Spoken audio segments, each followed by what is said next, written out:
class, we're going to see the different parts of speech. In the previous video, we saw how to use the articles in English. So today we're going to see how to use the nouns. So, okay, we already did this part. And now let's start with the nouns, okay? So what are nouns? We can say that nouns are all the things that exist in our environment. Everything that we can give a name to are considered to be nouns, okay? So for example, books, folders, the screen, the house, okay? All of these are considered to be nouns in English. Perfect. So one way of resuming what's a noun is words that refer to people, place, things, ideas. We have two types of nouns. They can be common or proper nouns. So common nouns are just name of regular things, items that we use, okay? Proper nouns are those nouns that have a name. So for example, a person's name is a proper noun. The place, okay? So for example, countries, those are proper nouns. The name of a city, name of a building, okay, etc. So those are proper nouns. Perfect. So for example, I can say planet. Planet is a noun, but it's a common noun, so I wouldn't write it with a capital letter. But a type of planet, which would be Jupiter, then I would have to write Jupiter with an uppercase letter. Tree, it's a noun, but it's a common noun. But a specific type of tree, like the sycamore tree, then I would have to write it with S. Game is a noun, but it's a common noun. But a proper noun would be the name of a specific game, which would be Jeopardy. Very good. Nouns can also be countable or non-countable, okay? Countable meaning that we can count them. Non-countable meaning that we cannot count them. Very good. What are some things that we have to bear in mind when we're talking about the nouns?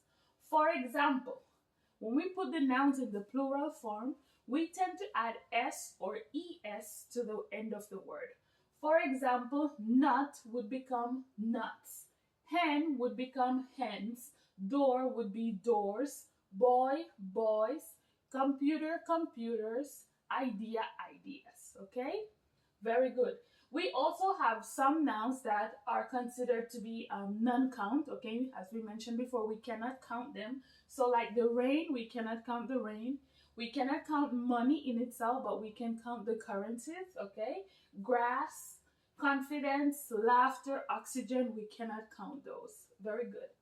We have what are considered to be irregular nouns, okay? So they're irregular meaning that they're the same in the singular or in the plural form. For example, aircraft is the same. Aircraft, we never put it with S. Moose is moose. Means, means, okay? Series, series, okay?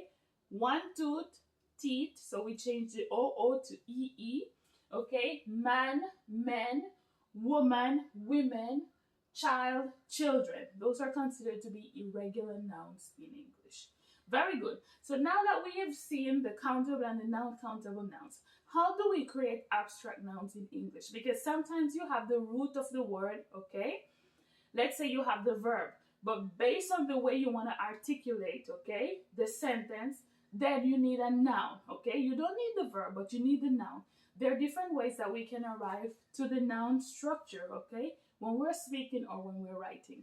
And what we need are these endings, okay, which are called suffixes. So the endings are called suffixes. We're going to attach them to the root of the word to create the abstract nouns.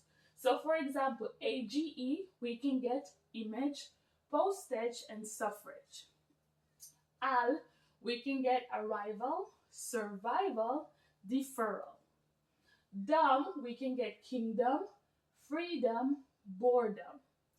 With double E referring to people, you might have seen words like interviewee, employee, trainee, okay? Ants and ants, for example, experience, convenience, finance. ER, for example, teacher, singer, director. And then we have ERY like archery, cutlery, mystery.